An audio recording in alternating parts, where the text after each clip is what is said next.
They're overkilling them and preventing enough remaining ones for natural reproduction. Well, you don't hear about alligators in Florida being an endangered species. In fact, there are parts, particularly on the west coast of Florida, I've been told, I haven't seen it, where people have homes along beaches, and you go out to want to sunbathe, and you have to rush into gas with some alligators going by. Now, why aren't alligators an endangered species, but crocodiles in Africa are? For the simple fact that in Florida, you can own alligators and make money off it. People have alligator farms. They raise alligators. What? Alligator belts, alligator purses, alligator shoes. And for the tourists who come to Florida, they raise alligators so the guy can wrestle the alligator for the entertainment of the tourists. Alligator wrestling. You ever seen an alligator wrestle? It's a mouthful sometimes. Anyway, so that's not an endangered species. One more case, Africa. If you're in a country like Kenya, elephants are an endangered species. They're kept on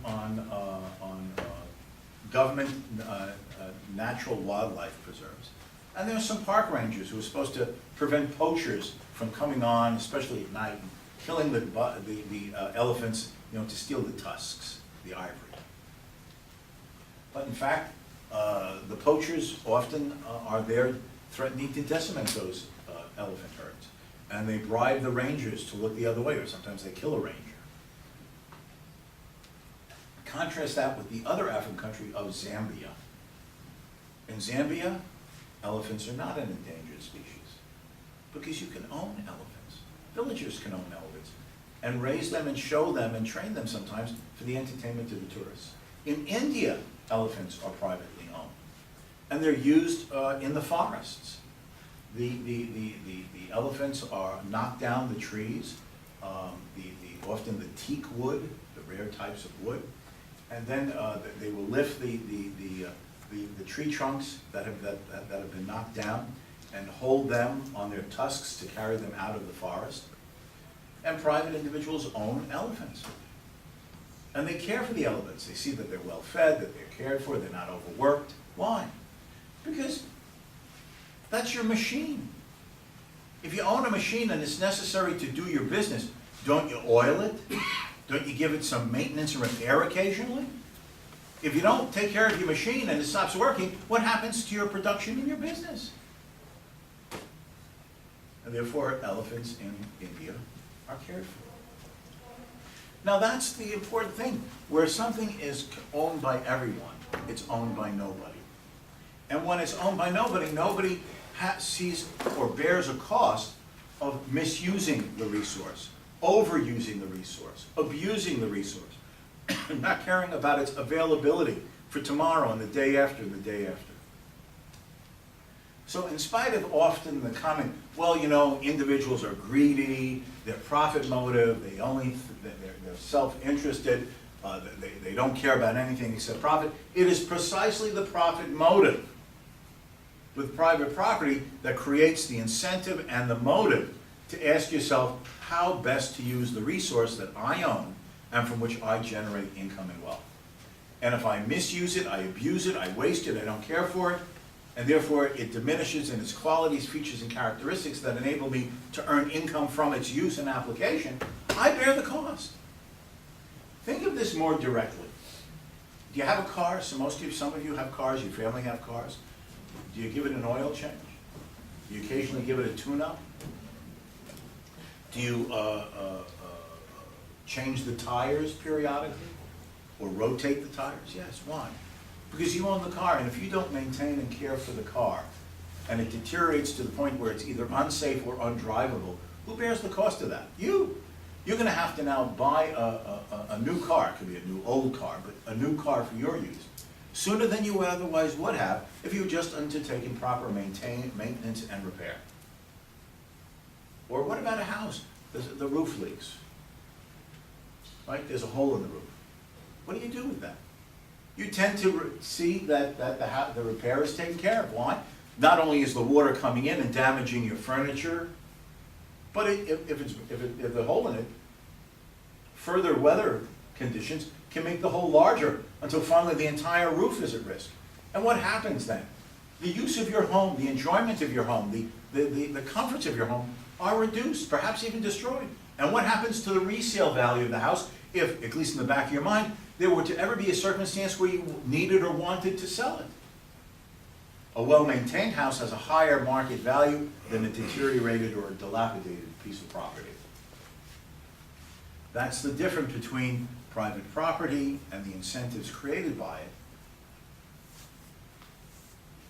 and that which is not owned by anyone. That is a major problem that we face with conservation issues. It invariably is in areas where there is no private incentive for people to have a motive to ask the question, is this worth preserving and conserving?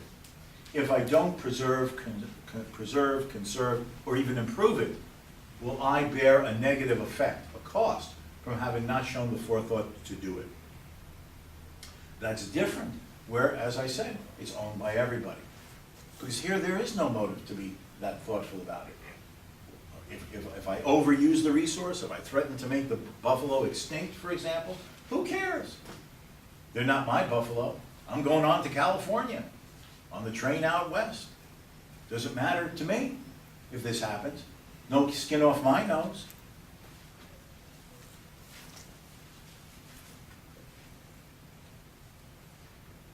That just points out here, a point that I'm saying here, is that property rights help to internalize the externality of these effects. Because now the person acting not only may have a benefit, but he has to evaluate the cost, because the cost will fall upon him as the property owner.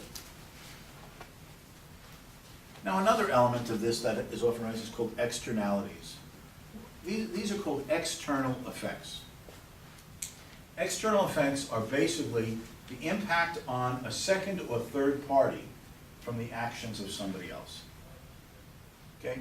The actions of a third party, a second or third party, from the actions from a second or third party on someone else. Okay? And these can be either positive or negative. First of all, there's no escape from externalities. There are things that people do that have a positive spillover effect on you, and there are things that have a negative spillover effect on you. Now, let me ask you a question. Do you like to look at girls? Yeah. You do, okay? So you're an honest guy. Okay, now, you're walking down the street and some girl is walking toward you, and she's attractive, right? Pretty face, whatever else, attractive woman, right? Now, if she were to notice that you're looking at her, does she say, "How dare you look at me without paying for it? That's $5 to look at me." Now, she's choosing to dress a certain way, perhaps to keep herself in a nice physical appearance, all of which has the positive spillover effect on those who might want to look at her as she passes by the street, right? Are you paying for the pleasure of looking at that girl? No, but you get the positive enjoyment of it, right? Okay. No woman has walked by and said, "You owe me $5 just for looking." I'm not talking about anything else here. But not for looking, right? You're allowed to window shop. Okay, now, okay. That's a positive externality. We all do things that others might think are positive, for which they don't have to pay any positive value or price to help defray the expense of providing it. For example, before I moved to Hillsdale, Northwood University, and before I was president of the foundation, I was many years a professor of economics at this other place called Hillsdale College, also in Michigan. And we had a house, and my wife decided to do some gardening. And she laid some flower beds, planted beautiful flowers, roses and other things. And you could either just be walking in the front sidewalk in front of our house, and you could just enjoy this. You could be walking by and you could enjoy part of the benefit of the work that my wife had devoted to this. The time in the garden, the physical energy of the digging and the planting, the financial cost, because you buy the flowers, the rose plants and everything, and the insecticides to keep all the bugs away. So we incurred all of those expenses. The money, the time, the physical energy. Yet other people would enjoy this as they're walking by.